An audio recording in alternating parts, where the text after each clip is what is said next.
सिलीगुड़ी में सन्मार्ग की ओर से उत्तर बंगाल का पहला वाद संवाद कार्यक्रम आयोजित हुआ। इस दौरान मौजूद श्रोताओं ने वक्ताओं के बातों का जमकर लुत्फ उठाया। पब कल्चर भारतीय संस्कृति के लिए अभिशाप या वरदान विषय पर आयोजित वाद संवाद के दौरान बिहार के पूर्व डीजीपी गुप्तेश्वर पांडे, नैना मोर, डॉक्टर आशीष कंदवे, विनोद दत्ता, शुभरास्ता, सुप्रिया सत्यम, संदीप अग्रवाल और संगीता रेड्डी ने अपना वक्तव्य रखा। कार्यक्रम का संचालन दिलीप दुग्गड़ ने किया। आइए देखते हैं कार्यक्रम की एक झलक। सिलीगुड़ी और भारत के कोने कोने से आए हैं आज यहाँ पर इस चर्चा पर, इस वाद संवाद में भाग लेने के लिए। सन्मार्ग आप लोगों में से कुछ लोगों के लिए अनजान हो, कुछ लोगों को के साथ बचपन का साथ हो। एक दो लाइन जरूर कहना चाहता हूँ। 1930 में सन्मार्ग का जन्म हुआ था एक मासिक पत्रिका के रूप में। उस जमाने में जो मॉडर्न थिंकर्स या मॉडर्न रिफॉर्मिस्ट कहा जाता थे, उसमें एक नाम था स्वामी कृपात्री जी महाराज, जो आज के शंकराचार्य जी के गुरु महाराज हुआ करते थे। और उन्होंने सन्मार्ग का जन्म दिया था कुछ मूल्यों के साथ, कुछ मिशंस के साथ। और ये कहा कि इन मिशन पर सिर्फ सनातन धर्म ही नहीं, मगर दुनिया में कई ऐसी चीजें हैं जिनका काम सन्मार्ग को करना है, क्योंकि समाज में बदलाव ही एक ऐसी चीज है जो निरंतर है। वहां से जो यात्रा शुरू हुई, अभी कुछ दिन पहले माँ सरस्वती पूजा के दिन 16 फरवरी को सिलीगुड़ी में उसको हम लोगों ने पुनः लॉन्च किया। आप लोगों को सप्रेम भेंट दिया है ताकि आप लोग भी उसको अपनाएं और हमें आशीर्वाद दें। पश्चिम से अपनाई गई संस्कृति का हर पहलू एक नया स्वाद और एक नया आयाम जोड़ता है। It is not replacing our culture, it is just adding more to it. और विभिन्न संस्कृतियों के अच्छे पहलुओं के मिश्रण से ही तो एक नया स्वाद उभर के सामने आता है। और यहाँ पे बैठे अतिथिगण मुझसे सहमत होंगे अगर मैं ये कहूँगी कि हम सबको नए स्वाद की तलाश हमेशा से ही रहती है। जो लोग ये कह रहे हैं कि पब संस्कृति है, मैं उस पर ही घोर आपत्ति करता हूँ। पब संस्कृति नहीं है, पब एक प्रवृत्ति है। और उस प्रवृत्ति को, पीने की प्रवृत्ति को, मौज मस्ती करने की प्रवृत्ति को, उस प्रवृत्ति को जो आपको छुपा के करनी पड़ रही है, उसको संस्कृति बता रहे हो। मैं इस बात से कतई सहमत नहीं हूँ। इसलिए सबसे पहले मैं इस बात का समर्थन चाहूंगा कि आप इसको संस्कृति न करें। यूरोप के लोगों ने हमसे योग सीखा है, आयुर्वेद सीखा है, हमने उनका अच्छा कुछ नहीं किया। हमने उनसे सीख लिया शराब पी के डाली में। ये बात संस्कृति। देखिए, शराब का जो नुकसान आपने कहा है, जो गुप्तेश्वर जी, बिहार में शराबबंदी के कारण राजस्व का बहुत बड़ा नुकसान हुआ है। और देखिए 2.5 लाख करोड़ का रेवेन्यू मिलता है गवर्नमेंट को। इससे कितनी सड़कें बनती हैं, कितने अस्पताल बनते हैं, नागरिक सेवाएं मिलती हैं। और मैं गुप्तेश्वर जी के बारे में बता दूं, उन्होंने बिहार में शराबबंदी को पुलिस महानिदेशक डीजीपी रहते हुए कठोरता से बंद करवाया। कि नारी नहीं है सपना, नारी नहीं कहानी, नारी की गोद में ही पलती है जिंदगानी। ये घर घर की है लक्ष्मी, सिंदूर बन के दमके, मौका पड़े तो चूड़ियां तलवार बन के खनके। क्या बात है?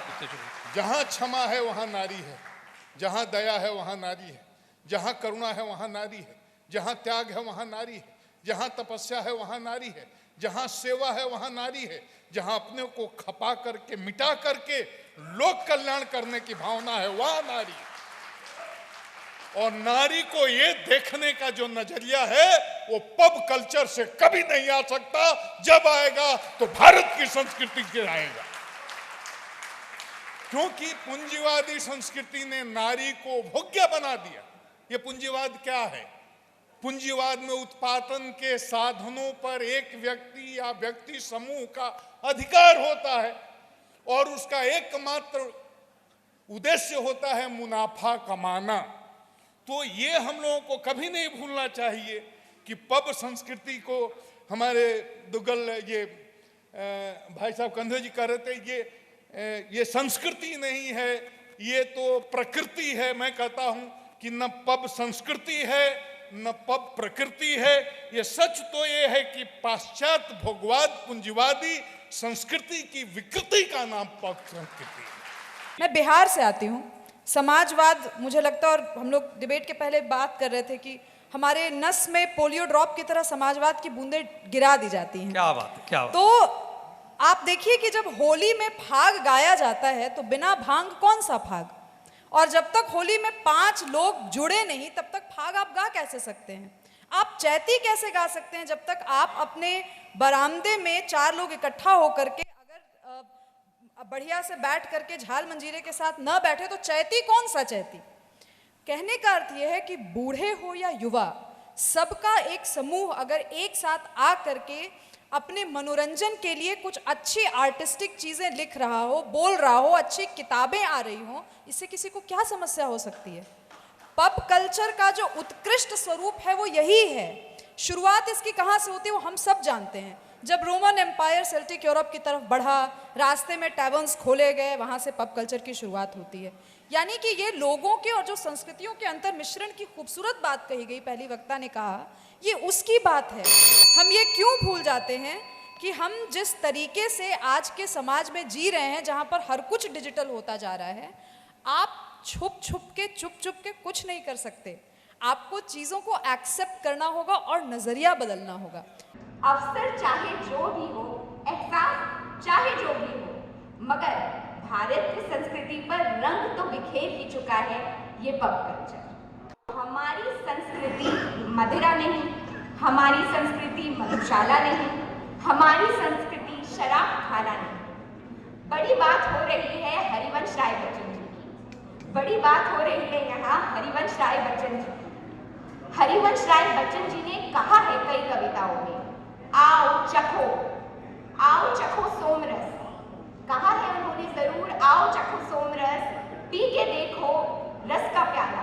पर कब कहा हरिवंश राय बच्चन जी ने रोज जाया करो मधुशाला? क्या बात।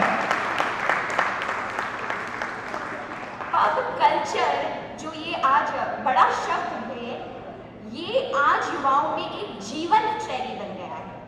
पब कल्चर एक जीवन शैली नहीं है, पब कल्चर हमारी संस्कृति नहीं है। मैं ये नहीं कहती कि पीना गलत है, पिलाना गलत है, कई सालों से ये होता आ रहा है। लेकिन आपको याद है वो समय जब दोस्तों के बीच, अपनों के बीच एक पर्दे में पिया जाता था, मगर अब एक सामूहिक जगह बन गई है। चलो तैयार हो और चलो पब में। स्मरण रहे, प्राचीन काल से मानव जाति कुश्ती, नृत्य, कठपुतली, पतंगबाजी, कबूतरबाजी, नौटंकियां, इन सब का सहारा लेकर अपना मनोरंजन किया करते थे। समय ने करवट बदला है। बुद्धिजीवी प्राणी होने के कारण मनुष्य ने वैज्ञानिक प्रगति के साथ अपने आमोद प्रमोद के लिए, गम गलत करने के लिए, हंसी और खुशी के लिए पब कल्चर का सहारा लिया है। पब में प्रवेश करते ही मन और शरीर दोनों पुलकित हो उठता है। चिंताओं से दूर, मनुष्य दम के सिकंजे से दूर हो, खुद को युवा शक्ति और ऊर्जा शक्ति के साथ अपने आप को प्रफुल्लित पाता है। शायद इसीलिए हालावादी कवि स्वर्गीय हरिवंश राय बच्चन को बोलना पड़ा, आओ बैठो लोगों, आओ बैठो लोगों, लेकर देखो ये प्याला। मंदिर मस्जिद पैर बढ़ाते, प्यार सिखलाता भगवान। एक सैनिक शराब के मुकाम और अंजाम को बखूबी जानता है। इसकी क्या अहमियत हो सकती है, इसकी क्या खामियां हो सकती हैं। देखिए, भारतीय संस्कृति जो है वो बड़ी श्रेष्ठतम संस्कृति है। भारत विश्व गुरु रहा है, लेकिन by no stretch of imagination आप अपनी पीढ़ी, जो मुस्तकबिल हिंदुस्तान है, जो भारत के भाग्य विधाता हैं, जो डेस्टिनी डिजाइनर्स हैं, आप उनको एक अंधकार में नहीं धकेल सकते। जहां परवरिश की जरूरत है आप उन्हें पैम्पर नहीं कर सकते। जहां उसको डबल रोटी या ब्रेड के ऊपर जाम लगा के देना चाहिए था, वहां पेरेंट्स उसे जाम नहीं थमा सकते। ये हमारी जिम्मेदारी है। शराब कोई बुरी चीज नहीं है, आदिकाल से इसका सेवन होता आया है। इवन डॉक्टर्स, यहाँ काफी डॉक्टर्स मौजूद हैं, वो इसकी सलाह देते हैं, लेकिन जो पब्लिक है, जो ये कल्चर है, वो खतरनाक साबित हो रहा है हमारी आने वाली नस्ल के लिए। जी हाँ, मधुशाला की जगह पब, डिस्को थ्रिक और डांस बार ने ले लिया है। मुझे ऐतराज नहीं गालिब के मैखाने से, न ही समाज को डरने की ज़रूरत है बच्चन की मधुशाला से। समाज को डरने और लड़ने की ज़रूरत है एक ऐसे फूहर गानों से, जी मैं गानों की बात कर रही हूँ, बहुत इम्पैक्ट पड़ता है समाज पर गाने और सिनेमा का, इससे आप इनकार नहीं कर सकते हैं। जिसमें फूहर और विकृत मानसिकता की तुकबंदियाँ की जा रही हैं और पब में परोसा जा रहा है। इनको सुनकर ऐसा लगता है कि भाषा और समाज दोनों ही बीमार हो गए हैं। ये तो आपको मानना पड़ेगा कि हम सबको अपने अपने ज़माने के गाने याद हैं, हम उससे बहुत जुड़ा हुआ महसूस करते हैं। जब भी हम कुछ गुनगुनाते हैं तो हमें लगता है यार, जब भी हम अपने ज़माने के गाना सुनते हैं तो हमें लगता है कि यार हम कहीं हीरो हीरोइन के रूप में हम ही थे वो। तो मैं कुछ गाने की लाइन आपको बताना चाहूँगी। आजकल जो गाने चल रहे हैं और जिसकी वजह से ये इम्पैक्ट हो रहा है समाज पे, आप लोगों ने सुनी होगी, FM पे बजते हैं, तमाम पार्टियों में भी आजकल बजते हैं। अभी तो पार्टी शुरू हुई है, रोक के दिखाए, जिसके डैश में है, मैं पढ़ नहीं सकती, आप समझ जाइए, जिसके डैश में है दम, आंटी पुलिस बुला लेगी तो यार मेरा कर लेगा 100 और आज रात का सीन बना लेगी। तो तमाम ऐसे गाने हैं ना, वो प्रमोट करते हैं आज के यूथ को, फैसिनेट करते हैं कि अब अच्छा ठीक है पब हो गया, अब उसके बाद क्या करना है। तो पब में बुराई नहीं है, इसके बाद जो सीन बना रहे हैं ना उसमें बुराई है। पब तो आपको रिलैक्स करती है। और जाने से पहले हम अपने सभी प्रायोजकों का एक बार फिर से धन्यवाद करना चाहेंगे। सन्मार्ग वाद संवाद प्रेजेंटेड बाय उपवन हैंडक्राफ्टेड होम्स। धन्यवाद ईशा, धन्यवाद आप सबका कि आप लोग टिके रहे, और धन्यवाद इस मंच का कि इतनी धुआंधार लड़ाई। और शुभ्रक्षा जी, जैसे आपने कहा, आपने अगले वाद संवाद का टॉपिक दे दिया है, वो पक्का फेमिनिज्म पे करेंगे हम लोग। जैसा भैया ने कहा कि वो टॉपिक अलग है, बट हम लोग ज़रूर करेंगे। आप सबका बहुत बहुत धन्यवाद कि इस कोरोना काल में भी आप लोग आए। और मैं और समय नहीं लूँगी, सब दिमाग इंटेलेक्ट के बाद अब सब पेट पूजा, सबसे पहले काम पूजा, पेट पूजा का समय हो गया है। तो बहुत बहुत धन्यवाद आप सबका।